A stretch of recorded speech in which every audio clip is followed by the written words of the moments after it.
Stinky, stinky Farface. It's your boy Stinky Farface. Today we're going to be wrapping handlebars with some leather strips.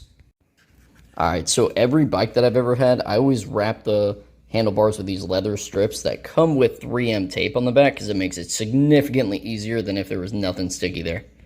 So the ends of it have like a narrow strip and then a thicker strip, and there's like, I've always debated which one do I start with because that's going to be your anchor. I would say use the bigger base one and then use this as like the final part of the strip to kind of finish it up.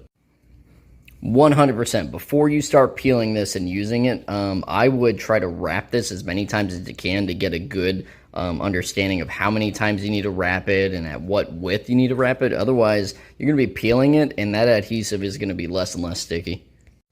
So through a lot of trial and error, I debated, do I start over here to make my anchor or do I move over here to use my anchor? I found that when I go here, it's going to finish over here and then you're going to have a little piece that's kind of hanging like this. I would suggest start your anchor here and then work this way. So that way if it's hanging here, it's a lot less noticeable.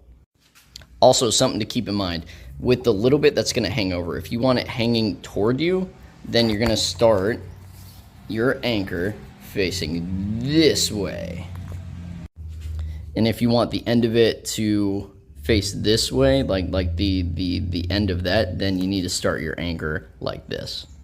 Now, when you're making your anchor, you're probably going to be doing it with two hands, but you're basically going to lay it like that and then pull it straight over and make it better lined up than I just did. But you're going to just go straight over it. You're not doing any overlap. You're doing like one full cover. The next thing I would do, you see how like there's a little red strip here? I would kind of make that overlap about that-ish. Hold on, let me let it focus. Kind of like this. So through some trial and error of getting the spacing, you're going to have this little bit that's kind of hanging off. I found that if it's here at the base, it's kind of well hidden there, especially if you use like a black zip tie just to hold it there while everything is getting ready to stick together because it's going to need a little bit of time. And that black zip tie will blend in with this black housing. Now we're ready to peel the red thing off and put it on for real. This kit came with some super glue, but I mean, you can pretty much use any kind of super glue. I would highly recommend not to use Gorilla Glue though, because it gets kind of puffy and it expands, so it's going to be pushing it weird, and then it may come out at the seams and create some weird looking stuff too.